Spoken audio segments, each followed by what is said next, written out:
জুম্মার দিনে মসজিদে গিয়ে সর্বপ্রথম 2 রাকাত সালাত আদায় করবেন। কি করবেন?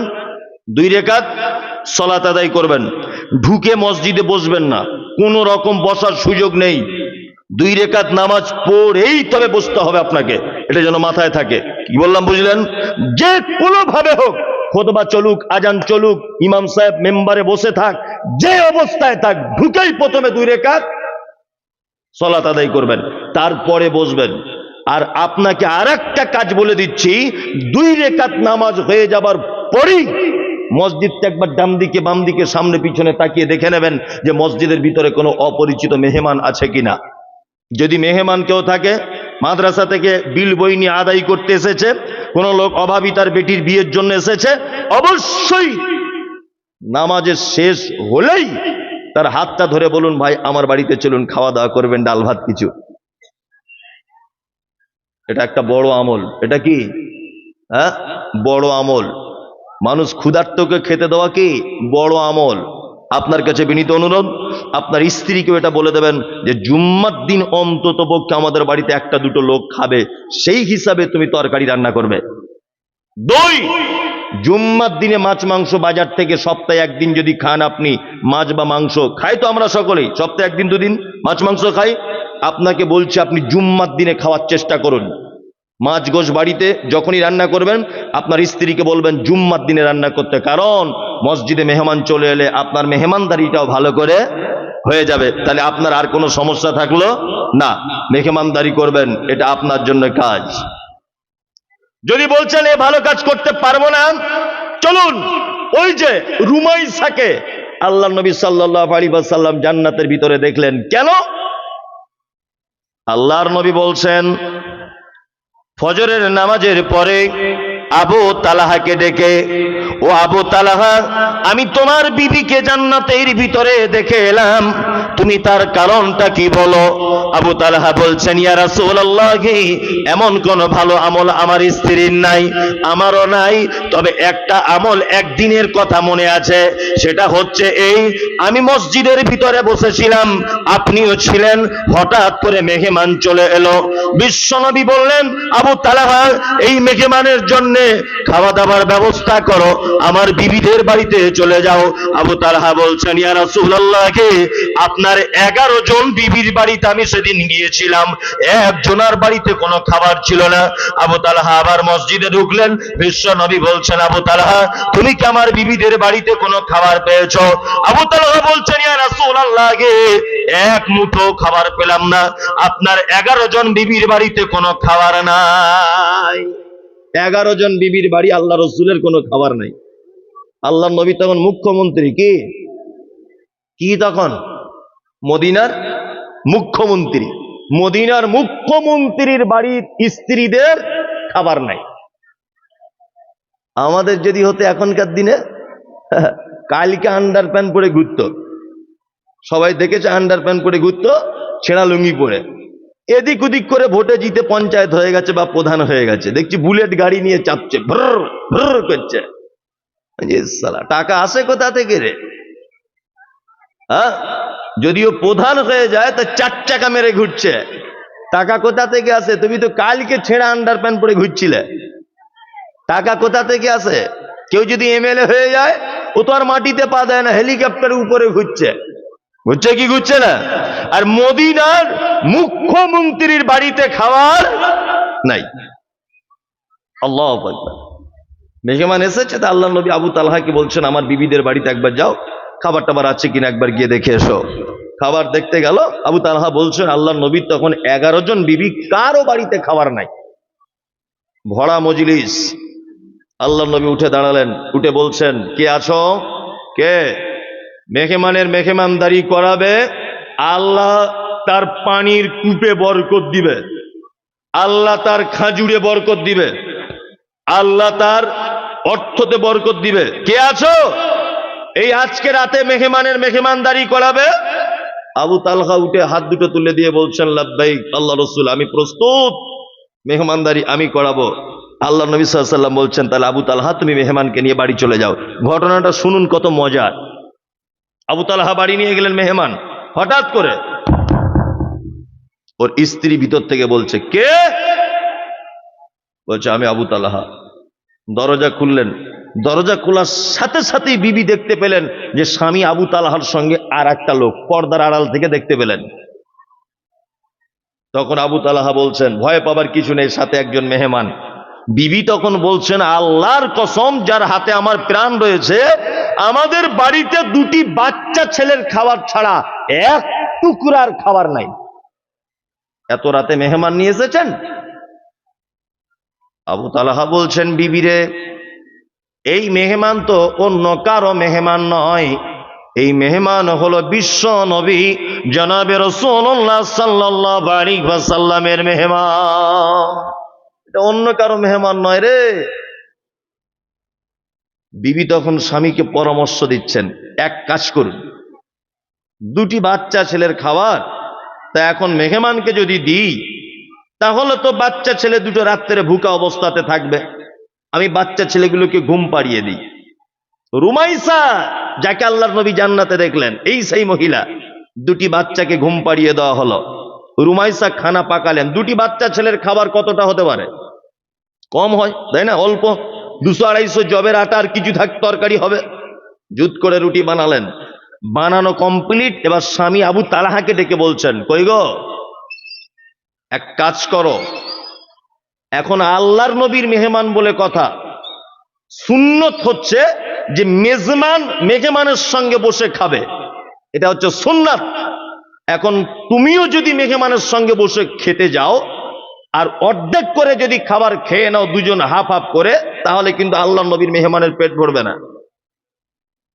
আপনি এক কাজ করুন, খাবার যখন দিয়ে দিব তখন প্রদীপের আলোটা কোন রকম কোন অভিনয় করে আপনি নিভিয়ে দিবেন।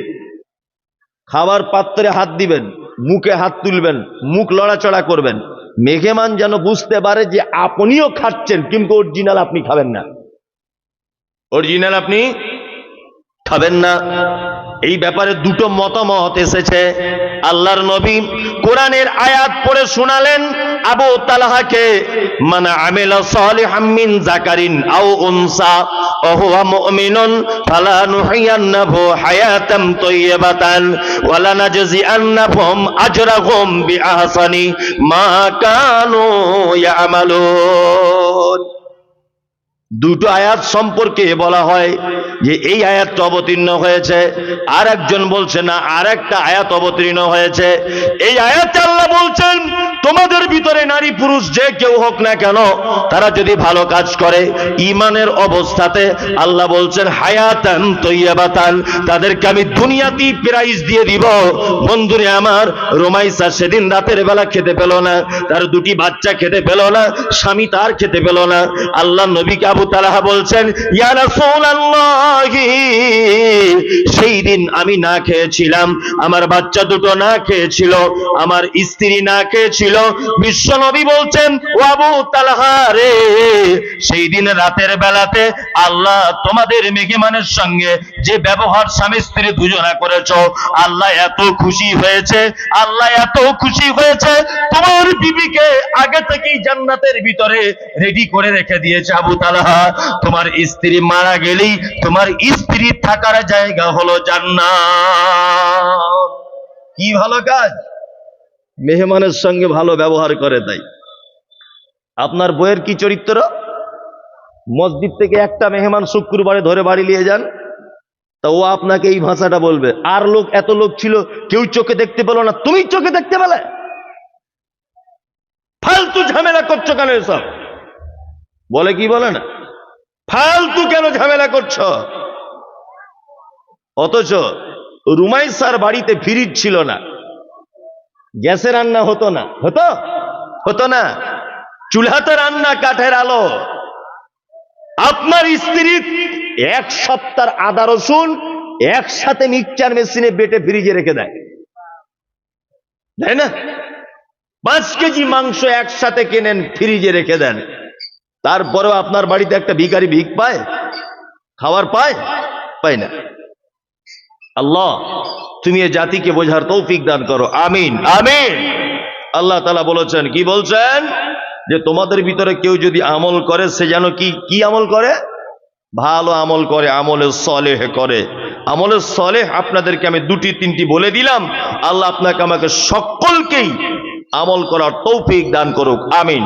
তারপরে আল্লাহ তাআলা বলছেন হুয়াল আজিজুল গফুর, নিশ্চয়ই আল্লাহ মারাত্মক জবরদস্ত ক্ষমতাশীল। তারপরে আল্লাহ তাআলা গফুর, ক্ষমাওশীল, ক্ষমা করে দেন। অনেক বেশি পাপ হয়েছে, ব্যভিচার করেছেন, সুদ খেয়েছেন, হারাম খাচ্ছেন, খুব বেশি পাপ হয়ে গেছে, ভয় লাগছে, তাই না? কোনো ভয়ের কারণ নেই। মমতাজুল ইসলাম বলছি, ভয় পাবেন না। আপনার পাপ করতে করতে করতে যদি উহুদ পাহাড় সমপরিমাণ হয়ে যায়, আপনার পাপ যদি পৃথিবীর জমিন থেকে একেবারে আসমান পর্যন্ত যদি আপনার পাপ হয়, শুধু মসজিদে গিয়ে নামাজের পরে সবাই যখন ঘুমিয়ে যায় রাতের বেলা 2 রাকাত নামাজ পড়ে একবার শুধু কেঁদে দিয়ে চোখের পানি 2 ফোঁটা ফেলে দেন, আল্লাহ তাআলা দেখবে না তোমার পাপ কত বড়? তোমার 2 ফোঁটা চোখের পানির কারণে তোমার বিগত দিনের সব পাপ আল্লাহ ইচ্ছা করলে ক্ষমা করে দিতে পারেন। কোনো অসুবিধা নেই, পাপ করেছেন তাই কি, কোনো অসুবিধা নেই, কোনো টেনশন নেই, ক্ষমা করতে পারে কে? আল্লাহ। আল্লাহ তারপরে বলছেন আল্লাযী খালাকা সাবআ সামাওয়াতিন তিবাকা, আমি আল্লাহ 7 তবক আসমান স্তরে স্তরে, 1 তলা 2 তলা এইরকম করে করে আমি আল্লাহ সুবহানাহু ওয়া তাআলা বানিয়েছি। মা তারা ফি খালকির রহমানি মিন তাফাউত, তোমরা কি দয়াময় আল্লাহ সৃষ্টিতে কোনো ডিফারেন্স দেখতে পাও? আল্লাহ সৃষ্টিতে কোনো ত্রুটি আছে? শুধু ত্রুটি নয়, এক আজীব সৃষ্টি আল্লাহ সুবহানাহু ওয়া তাআলা, আজীব সৃষ্টি। আজীব সৃষ্টি কেমন? সেটা হচ্ছে এই, আপনি মসজিদে বসে আছেন ফজরের নামাজের পর, আপনার মেয়ে আছে 4টা, আপনার একটা মেয়ে এসে বলছে আব্বা মা তোমাকে ডাকছে। আপনি গলার আওয়াজ শুনে বুঝতে পেরে যাবেন এটা আমার বড় মেয়ে নাসিমা, তাকে দেখা লাগবে না। আপনি দূর থেকে গলার আওয়াজ শুনেই বুঝতে পেরে যাবেন এটা আমার বড় মেয়ে, নাম হলো তার নাসিমা। নাসিমা ডেকে বাড়ি চলে গেল, আপনি বাড়ি যাননি, ইমাম সাহেবের সাথে বসে বসে গল্প করছেন। আবার 10 মিনিট পরে আর একটা মেয়ে এলো, আব্বু মা তোমাকে ডেকেছে। আপনি দ্বিতীয়বার মেয়ের গলার আওয়াজটা শুনলে বুঝতে পেরে যাবেন এটা আমার মেজো মেয়ে, নাম তার কারিমা। তারপরে আর একটা মেয়ে এলো, সে আপনাকে আব্বু বলে ডাকলো, আপনি বুঝতে পেরে যাবেন এটা আমার 3 নম্বরের মেয়ে, নাম তার সাফিয়া। 4 নম্বরে আর একটা মেয়ে ডাকতে এলো, আপনি তার গলার আওয়াজ শুনে বুঝতে পেরে যাবেন এটা আমার ছোট মেয়ে, নাম হলো তার আয়েশা। বন্ধুরে আমার, আপনারই বীর্য থেকে তৈরি হয়েছে 4টে মেয়ে, আপনার স্ত্রীর পেট থেকেই 4টে মেয়ে জন্ম নিয়েছে। আপনার স্ত্রীর পেটে এও ছিল 9 মাস, ও ছিল 9 মাস, আর একজন ছিল 9 মাস, আর একজন ছিল 10 মাস। একই টাইমে একই বাড়িতে একই বাপ মায়ের ঔরসে তৈরি হয়েছে, কিন্তু 4টে মেয়ে, তার 4 রকমের গলার আওয়াজ, একজনের সঙ্গেও আর একজনের গলার আওয়াজের মিল নাই। শুধু এই নয়, আপনার বড় মেয়ে নাসিমা, সে যেন বেশি করে তেঁতুল খেতে পছন্দ করে, আপনার মেজো মেয়ে কারিমা সে যেন গরুর গোশত পছন্দ করে, আর একজন সাদা জিনিস পছন্দ করে, আর একজন লাল জিনিস পছন্দ করে, আর একজন সাদা মাটা চলতে পছন্দ করে, আর একজন একটু ফ্যাশন ভাবে চলতে পছন্দ করে। কারোর সাথে কারোর চেহারার মিল নাই, কারোর সাথে কারোর রকমের মিল নাই, কারোর সঙ্গে কারোর ভাবতালের কোনো কিছুর মিল নাই, কারোর সঙ্গে কারোর রুচির মিল নাই, কারোর সঙ্গে কারোর চলাফেরার মিল নাই। ওই জন্য কবি বলেছে, মিলে নাই রে চেহারাতে আর নেই কো গলার সুরে, মিলে নাই রে চেহারাতে আর নেই কো গলার সুরে, অদ্ভুত তোমার কারিগরি খোদা দেখেছি সোহাগে ভরে। একটা মেশিনে যদি একটা জিনিস যদি বার হয়, আর একটা জিনিস হবে না, অন্য টাইস ব্যবহার করতে হবে। কিন্তু আমার আল্লাহ বলছে, একটা মেশিনের ভিতরে একজনকে করেছি লম্বা, আর একজনকে করেছি বেঁটে, আর একজনকে করে দিয়েছি কালো, আর একজনকে করে দিয়েছি অন্ধ, আর একজনকে করে দিয়েছি লম্বা। একটা মায়ের পেট থেকে এইরকম 20 রকমের বাচ্চা আমি আল্লাহ ইচ্ছা করলে জন্ম দিতে পারি। মিমতা ফাউত, এক জায়গাতেও আমার সৃষ্টিতে কোনো গন্ডগোল দেখতে পাবে না। আল্লাহ সৃষ্টিতে গন্ডগোল আছে? কোন জায়গাতে গন্ডগোল দেখতে পাবেন না। আল্লাহু আকবার, সব জায়গাতেই মিল। আসলে এখন যদি এখানে কাবা শরীফের ইমাম সাহেব বক্তব্য রাখে না, তবু আর লোক থাকবে না। 12টা বেজে গেলে লোক থাকে? 10টাতে বক্তা তুলতে হবে, 12টা পর্যন্ত জলসা হবে। কি বললাম বুঝলেন? এখন শীত পড়ছে, তারপরে বড় কাজ সামনে একটা আগামীতে। আগামী বলতে আর মোটামুটি 4 ঘন্টা পরই একটা ফরজ ইবাদত আছে, তার নাম ফজরের সালাত। কি বললাম বুঝলেন? এখানেই যদি রাত্রি 1টা 2টা পর্যন্ত বসে থাকেন, ফজরের সালাত আর আদায় করতে পারবেন? ঘটনা কেমন হবে? ঘটনা হবে মাথায় টুপি, পাছা ফাঁকা, সারা রাত জলসা করে, জলসা শুনে মাথায় টুপি দিয়ে বসে আছে, ফজরের বেলা কারো দেখা নাই। মসজিদের ইমাম সাহেবের ঘুম ভাঙবে কিনা তার ঠিক নাই। যে তা ওই জন্য 12টার ভিতরে জলসা ছেড়ে দিতে হবে, যেইখানেই হোক। আল্লাহ তাআলা তারপরে বলছেন ফারজিউল বাসার, তোমরা আর একবার তোমাদের দৃষ্টিটাকে ফেরাও। হাল তারা মিন ফুতুর, তোমার দৃষ্টি কি হবে? কোন রকমের ফাটল, কোন রকমের কোনো কিছুই খুঁত আমার সৃষ্টিতে দেখতে পাবে না। তারপরে আল্লাহ বলছেন সুম্মারজিল বাসারা কাররাতাইনি ইয়ানকালিব ইলাইকাল বাসারু খাশিয়ান ওয়া হুয়া হাসির, তুমি তৃতীয়বার আবার তোমার দৃষ্টিটা তুমি আসমানের দিকে দেখো, জমিনের দিকে দেখো, পশু পাখির দিকে দেখো, কোন জায়গাতে আমার সৃষ্টির ভুল দেখতে পাবে না। তোমার সৃষ্টি বরং লজ্জিত হয়ে, অপমানিত হয়ে তোমার কাছে ফেরত আসবে। আল্লাহ তাআলা বলছেন ওয়ালাকাদ যায়্যানাস সামাআদ দুনিয়া বিমাসাবিহা ওয়া জাআলনাহা রুজুমান লিশ-শায়াতিন ওয়া আতাদনা লাহুম আযাবাস সাঈর। শুক্রবারের দিন টোটাল মসজিদ সব ভালো করে ধুয়ে পরিষ্কার করতে হবে, বাচ্চা কাচ্চাদেরকে পড়াতে হবে, আর আর মসজিদ ঝাড়ু দেবেন প্রতিদিন অন্তত 2 বার থেকে 3 বার। ইমাম সাহেব তখন বলছে বেতন কত দেবেন? সেটাও তো ব্যাপার আছে। ডিউটি 24 ঘন্টা, মাসে ছুটি 5টা, বেতন কত দিবেন? কতই আর দেবো, আগে ছিল 3800, তোমাকে না 4000 দেব। হ্যাঁ ঠিক বলছি না ভুল বলছি? আরে যে জাতি তার ইমাম সাহেবকে দিয়ে মসজিদ ঝাড়ু দেয় বা ঝাড়ু দেওয়ার জন্য বাধ্য করে, এ জাতি কোশ্চিন কালেও কখনোই সঠিক রাস্তা পেতে পারে কে না। যে জাতি তার আলেমদেরকে অসম্মান করে, যে জাতি মাদ্রাসার শিক্ষকদের সঙ্গে তুচ্ছ-তাচ্ছিল্য ব্যবহার করে, ইমামদের সঙ্গে করে, এ জাতি কোশ্চিন কালেও কোনোদিন সফলতা পেতে পারে না। ইমাম নির্বাচন করেছেন কে? মুহাম্মদ সাল্লাল্লাহু আলাইহি ওয়াসাল্লাম। মুয়াজ্জিন নির্বাচন করেছেন কে? মুহাম্মদ সাল্লাল্লাহু আলাইহি ওয়াসাল্লাম। নবী সিলেক্ট করেছেন ইমাম মুয়াজ্জিন। তাদের উপরে সমাজের যা অত্যাচার, এটা আপনাদের এলাকায় হয় না, আমাদের ওদিকে দেখেছি। ইমাম সাহেব ঝাড়ু দেয়নি বলে জুম্মার দিনে চাকরি বাতিল হয়ে গেছে। কত ঘটনা আছে এরকম, আছে না? তা ও কেন দিবে? মসজিদ ঝাড়ু দিলে তো নেকি হয়, আপনি দেন না। আপনাকে বলছে আপনি দেন। আপনি কি এমন লাট সাহেবের বেটা যে আপনি দিলে মান সম্মান চলে যায়? ওটা তো আল্লাহর ঘর, দিলে আপনার ক্ষতি কোথায়? 2, যদি বলেন প্রত্যেক দিন ঝাড়ু দেওয়া সম্ভব নয়, সপ্তাহে 1 দিন দেন, শুধু শুক্রবারের দিন দেন। এখানে কেউ আছেন বসে যে আমি প্রত্যেক শুক্রবারে মসজিদটা ঝাড়ু লাগাই? কেউ আছেন? সস্তায় জান্নাত খুঁজছে। বলছে জান্নাত কোথায়? বলছে মক্কায় আর মদিনায়। উমরা হজ করে এসে একবার জান্নাত চলে যাবে, খরচা কত? 85,000। ও 85,000 টাকা দিয়েছে, উমরা হজ করতে চলে গেছে, ওখানে প্লেনে করে হজ করে চলে এলো।